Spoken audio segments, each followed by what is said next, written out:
Peace, everybody. What's good? It's that boy, Coach BLK Williams, and you are now tuned to New Media Today USA Boxing. Let's go.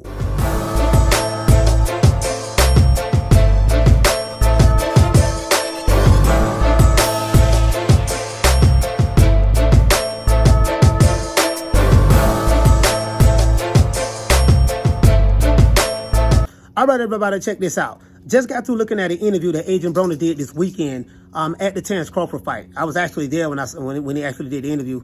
But he was talking about BLK Prime. He was actually talking about the money that he's making and that Terrence Crawford made is real, and that these brothers do have some serious money behind them. They really do. The money is real. This is what he was talking about, right? But it was a question as it relates to why he left the PBC. And he broke down that, he doesn't have to wait on empty promises. You know what I mean? No one is promising him anything. We promise you we're going to get you back in the ring this date, that date, but then the fight don't happen. Yeah, overall, I think a lot of the fighters in general, the thing has been like dates, and them being, consistent. And you kind of alluded with like the promises part. I guess overall, what's your opinion on that, on fighters not being able to be active in this age now? I'm going to just say this, man. Y'all better wake the fuck up, man. Because, even you young fighters, y'all sitting out a year, 18 months, 24 months, out your prime. Like you don't get them years back. You don't get them years back.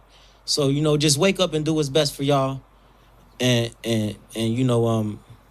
that's all I'm going to say. But, there comes a time where it's like, all right, now I fought 18 months ago, and y'all saying I ain't gonna fight till another 9 months? What the fuck is this? Shh. Hell no, y'all gotta wake up, man. Fighters, the only way they make money is they have to fight, right? So when you're a fighter and you're fighting 1 year at a time, like Gary Russell Jr. did, then his last fight, I think he was out for 18 months.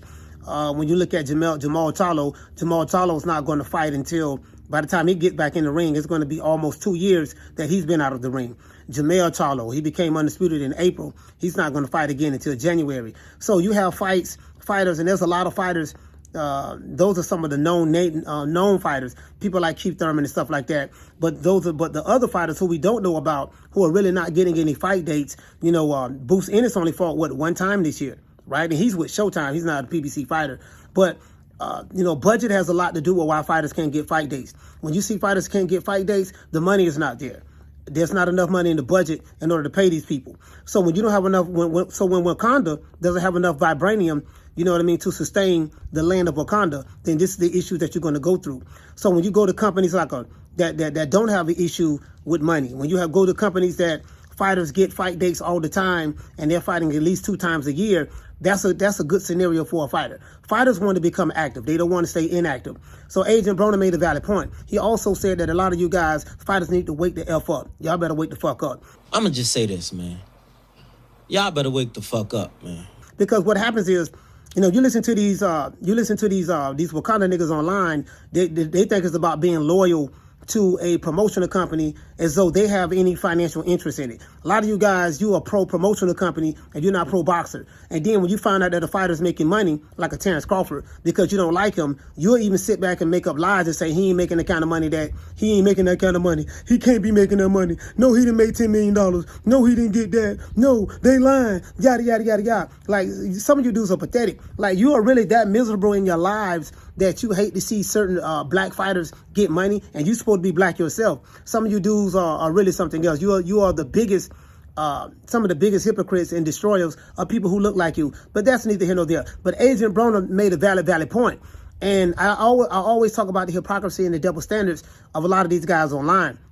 But Adrien Broner, he's in that situation. How can a person that's on the outside looking in, that you're not even in boxing, you don't even go to fights, you're not in boxing, you don't know anyone, any insiders, but you're going to tell people who are actually connected to BLK Prime and other people, that the money is real. Whether it's BLK Prime, whether it's Top Rank, whether it's PBC, whether it's Matchroom, whatever. Fighters know their situation better than anyone. People who are on the inside of the house know their situation better than people on the outside of the house. So who am I to question a guy, who is directly affiliated with these people?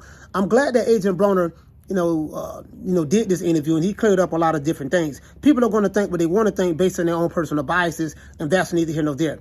There are some fighters that's over there with the PBC that's upset with Adrien Broner because he jumped ship. He should have jumped ship. What is he going to stay over there for when the money is gone? Those days of old with AB being the can man, that's over with. He's not fighting. He doesn't get any fight dates, and he's not making any money.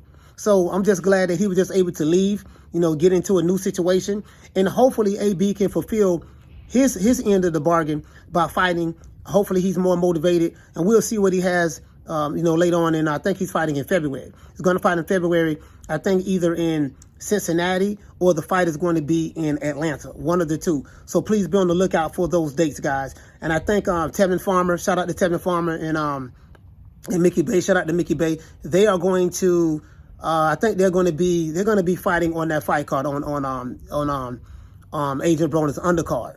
So Adrien Broner's fighting Ivan Redcat. So that's hopefully we'll see what AB still has. Will he let his hands go? We don't know. You know what I mean? Inquiring minds want to know, AB, will you let your hands go? But he hit the nail right on the head. A lot of guys got to wake up. If you're not making any money, you're sitting on the shelf, and you're dealing with promises. Well, I promise you I'm going to get you in the ring here. 6 months go by, a year go by, 18 months go by, and those promises are empty. They have been unfulfilled. Like, what's the point? What are you doing? What are you being loyal to? You see what I'm saying? So it's not about, if you're a fighter, it's all about fighting so you can make money to feed your family. And if you're not willing to fight to feed your family, and you're going to accept any kind of situation, so be it. If it works for you, so be it. But no one should be mad at AB because because he's getting to the money. If he's getting to the money, he's in a better situation. I think that we should be happy for him, unless you have some kind of ulterior motive. And a lot of you guys have ulterior motives because you really don't want to see the fighters make money. You want to go along with the narrative. So and it's something that I always say. The truth pill is very hard to swallow when it doesn't fit the narrative. That truth pill is very hard to swallow when it doesn't fit the narrative.